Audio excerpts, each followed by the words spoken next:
हाँ, रिद्धि सिद्धि प्रवाह के सभी श्रोताओं दर्शकों को मेरा प्रणाम, अभिवादन, वंदन, नमस्कार, नमस्ते आदि आदि। साथियों, हम उसी श्रृंखला में चल रहे हैं, स्नातक स्तर के कक्षा 12 के पाठ्यक्रम में बिहारी के कुछ दोहे लेकर। आज मैं बिहारी के 2 दोहे लेकर आपके समक्ष उपस्थित हूं। बड़े प्रसिद्ध, मनमोहक, रोचक, ज्ञानवर्धक, प्रेरणादायक दोहे हैं। और सबसे बड़ी बात यह है कि ये दोनों ही दोहे अन्योक्ति अलंकार से परिपूर्ण हैं। अन्योक्ति अलंकार होता है जिसकी अगर हम संधि विच्छेद कर दें, अन्य धन उक्ति, बात कही किसी दूसरे पर जाती है, लागू किसी दूसरे पर हो जाती है। बिहारी के दोहे देख लीजिए। यद्यपि बिहारी के दोहे तो अन्योक्ति अलंकार से भरे पड़े हैं, लेकिन ये 2 दोहे एक क्रम में हैं। आप ध्यान देंगे, दोहा को देखेंगे। करि फुलेल को आचमन, करि फुलेल को आचमन, मीठो कहत सराही, रेगंधी मतिमंद तू इतर दिखावत काई। बहुत जगह आपको अतर मिलेगा। इन दोनों का ही अर्थ, ये अतर हो या इतर हो, उसको सेंट या इत्र या गंधी, गंधी कहते हैं गंध बेचने वाले को, सेंट बेचने वाले को, फुलेल बेचने वाले को। करि फुलेल को आचमन, मीठो कहत सराही, रे गंधी मतिमंद तू अतर दिखावत काई, कर ले सूंघ सराही कै, सब ही रहे गही मौन, गंधी गंध गुलाब को गवई गाहक। बड़ा सुंदर दोहा है, ध्यान दीजिएगा। करि फुलेल को आचमन, बिहारी ने एक बढ़िया रूपक बांधा है, एक बढ़िया कहानी प्रस्तुत की है। कहते हैं गांव में एक सेंट बेचने वाला आया। मैंने गांव कहा है, उस जमाने में गांव हुआ करते थे। कभी मैं पढ़ा रहा था, मुझे याद है किसी ने कहा तो इस तरह गांव की बुराई कर दी क्या बिहारी ने? नहीं, उस समय गांव ही हुआ। आज भी महाराष्ट्र आदि प्रांत में कई लोग कहा करते हैं आप किस गांव के हैं? गांव जहां हमारे तमाम लोग इकट्ठे होते हों, जहां समूह हो। तो गांव शब्द जो है, क्योंकि आया है गवई गाहक कौन, तो परेशान नहीं होंगे आप। कहते हैं करीब गांव में जब सेंट बेचने वाला आया, इत्र बेचने वाला आया, सुगंध बेचने वाला आया, तो उसने सबको भीड़ इकट्ठा की। आज का जमाना नहीं था कि सब मॉल में चले जाएंगे या शॉप में जाकर ले आएंगे। उस समय कोई फेरी वाला आता था, कोई बेचने वाला आता था, और महिलाएं पुरुष सब इकट्ठे हो जाया करते थे और सामान क्रय कर लिया करते थे। उस गांव में जब सेंट बेचने वाला आया तो भाई यहाँ बताओ क्या है क्या है। उसने क्या किया, अपनी एक शीशी खोली और सबके हाथ में थोड़ा थोड़ा सेंट लगा दिया। फिर क्या होता है, सबके हाथ में सेंट लगा दिया, स्वाभाविक है हम उसको सेंट को सूंघते हैं। मगर बिहारी कहते हैं हो उल्टा गया, गांव वालों को जानकारी नहीं थी। अन्योक्ति बताऊंगा बाद में, क्या अन्योक्ति है। करि फुलेल को आचमन, आचमन कहते हैं, आपने कभी पूजा पाठ करते समय देखा होगा, पंडित जी कहते हैं हाथ में जल ले लो, ऐसे हाथ करो और उसमें पढ़ देते हैं ना मंत्र पढ़ते हैं। ओम पवित्रः पवित्रो वा सर्वावस्थां गतोऽपि वा यम स्मरेत पुंडरीकाक्षं सर्वाः बाह अभ्यंतरः शुचि। आचमन कर लीजिए। आचमन करने का मतलब थोड़ा सा पानी मुख तक ले जाइए या मुख तक पहुंचा दीजिए, शुद्धि के लिए है। तो इन लोगों ने क्या किया, इन्हें पता नहीं था गांव वालों को कि ये सेंट का काम क्या होता है, उसकी महत्ता क्या है, सेंट क्या चीज होती है। और उन्होंने क्या किया, करि फुलेल को आचमन, अरे उस फुलेल का आचमन कर लिया, मतलब उसे चाट लिया।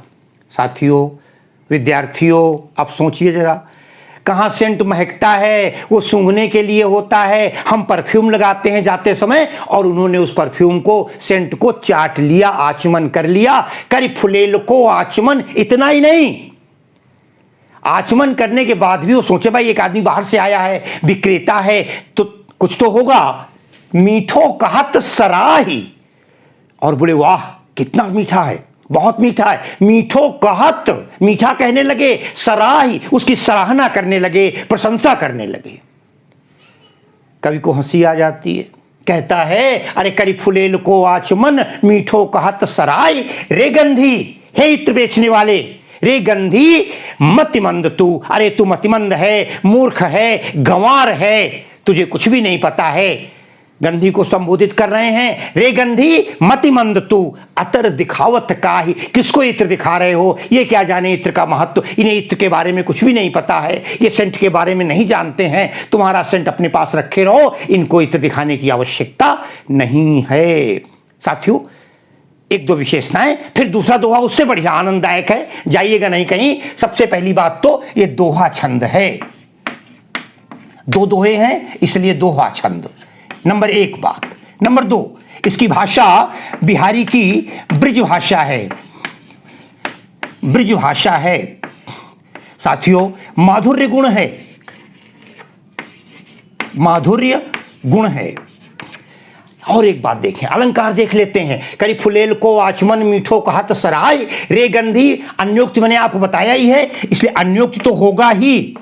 अन्योक्ति अलंकार मतिमंद में अनुप्रास भी हो जाएगा, अनुप्रास अलंकार।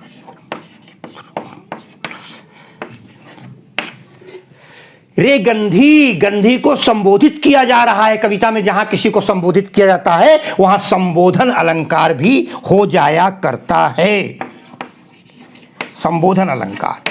ये तीन मैंने अलंकार बता दिए। आगे देखते हैं, ये इतर दिखावत, किसको दिखा रहे हो? कहना क्या चाहते हैं? अन्योक्ति के माध्यम से करी फुलेल को आचमन, जो मूर्ख लोग हों, जिनको जो अबोध हों, जिन्हें कोई जानकारी न हो, उन्हें ज्ञान नहीं देना चाहिए। ज्ञान उसको दो जिसे ज्ञान का उद्देश्य पता हो, जिसे ज्ञान को अपनाना पता हो। हम तमाम महात्माओं की, तमाम संतों की, तमाम शिक्षकों की, तमाम प्रेरणादायक लोगों की, मार्गदर्शक विद्वानों की, अनेक लोगों की पुस्तकें भी पढ़ते हैं, सीखते भी हैं, लेकिन उसका पालन नहीं करते। कहते हैं मीठो और झूठ मूठ बड़ाई भी करते हैं, वाह वाह वाह वाह। जिसको कुछ पता नहीं है तो रे गंधी मतिमंद तू, हे गंधी तू मूर्ख है, हे विद्वान तू मूर्ख है। इतर दिखावत, किसको दिखा रहे हो? अपना ज्ञान उसी को देना चाहिए वास्तव में जो ज्ञान का सुपात्र है। जो सुपात्र नहीं है वो आपकी अवहेलना करेगा। जब समझाया उसने, इत्र बेचने वाले ने, अरे भैया क्या कर रहे हो, सबके सब चाट गए, ये चीज चाटने की नहीं है। बोले फिर? अरे बोले तुमको मैं सिखा रहा हूं, चलो भाई सिखा दो। क्या है? बोले अरे देखो तो इसे। फिर दोबारा लगाया उसने अपना सेंट, और जब सेंट दोबारा लगाया तब क्या हुआ? बोले कर लय, सबने हाथ में लिया। कर लय, कर माने हाथ, हाथ में लिया और सूंघ ही, उसको सूंघा भी। वास्तव में जब देखा होगा, सेंट सूंघा होगा तो सूंघने के बाद तो महक आई होगी बढ़िया। वो जमाना था, कोई डुप्लीकेट चीजों की बात नहीं थी। कर लय सूंघी, सराही कह, फिर सराहना शुरू कर दी। एक बार पहले भी सराहा था, अब फिर सराहना शुरू की, फिर प्रशंसा शुरू की। सराही कह, उसने कहा अच्छा लगा? बोले हाँ बहुत अच्छा है, इसने तो सुगंध दे दी। उसने बताया अरे भैया ये 2 रुपए की शीशी है, या जितने की रही हो उस जमाने में। बोले अब जब खरीदने की बात आई तो हुआ क्या? बोले सब ही रहे गई मौन, सबके सब मौन हो गए। देखा ना, जब खरीदने की बारी आई तो सबके सब मौन हो गए। बिहारी ने सीधा संबोधित करते हुए इत्र बेचने वाले से कहा अरे गंधी गंध गुलाब को। फिर अनुप्रास आता है, गंधी गंध गुलाब को, जो तुम गुलाब का गंध, सुगंधी जो सेंट इत्र बेच रहे हो, अरे गंवई गाहक कौन, कौन है इस गांव में इस इत्र को लेने वाला, इस इत्र को अपनाने वाला? गवही गाहक कौन? प्रश्नवाचक चिन्ह है, इसलिए यहां पर प्रश्नालंकार भी हो जाएगा। साथियों ध्यान दीजिएगा, कहने का आशय ये कि हे इत्र बेचने वाले के माध्यम से विद्वान से कहा है कि ध्यान रखना, पहले तुम्हारे गुण के इनको पता नहीं है, ये गुण ग्राहक हैं ही नहीं, ये उपभोक्ता सही है ही नहीं, तो और अगर जबरदस्ती इनको तुम बताने की कोशिश भी करोगे तो इस तुम्हारी सराहना तो करेंगे, प्रशंसा तो करेंगे, महात्मा जी बहुत अच्छा बोले, विद्वान बोले, मास्टर साहब बहुत अच्छे हैं, लेकिन मास्टर साहब की बताई हुई बात का अनुपालन नहीं करेंगे। जब सब ही गहे रही मौन, सब मौन हो जाने का मतलब ये, जो उपदेश दिया जाएगा, जो अच्छी बातें बताई जाएंगी, उनका पालन करने वाले नहीं मिलेंगे। इसलिए ऐसे लोगों को ज्ञान देना ही नहीं चाहिए। मूर्ख और विद्वान का बढ़िया अद्भुत समन्वय है, अद्भुत तुलना की गई है। तो बिहारी कहते हैं करी फुलेल को आचमन मीठो कहत सराई, रे गंधी मतिमंद तू इतर दिखावत काई। हे गंधी तू मूर्ख है, किसको इत्र दिखा रहा है? इनको तो पता ही नहीं है इसका महत्व, इसकी विशेषता, इसका अनुपालन, और जब तुम उसको बता भी देते हो, कई लोगों को जब जबरदस्ती बता भी देते हो, तो कर ले सूंघ सराही के, सराहना तो करेंगे, प्रशंसा तो करेंगे, लेकिन जब खरीदने की बारी आएगी, अपनाने की बारी आएगी, जीवन में आचरण उतारने की बारी आएगी, तो सबके सब मौन हो जाएंगे, जैसे थे वैसे ही रहेंगे, क्योंकि कोई गुण ग्राहक नहीं है, ये अच्छे नहीं हैं। इसलिए अपने ज्ञान को, अपनी सभ्यता को उसी के आगे बखान कीजिए, क्योंकि रहीम ने एक दोहा लिखा था, पावस देखी रहीम मन, अरे कोयल साधे मौन, अब दादुर वक्ता भय हमको पूछत कौन।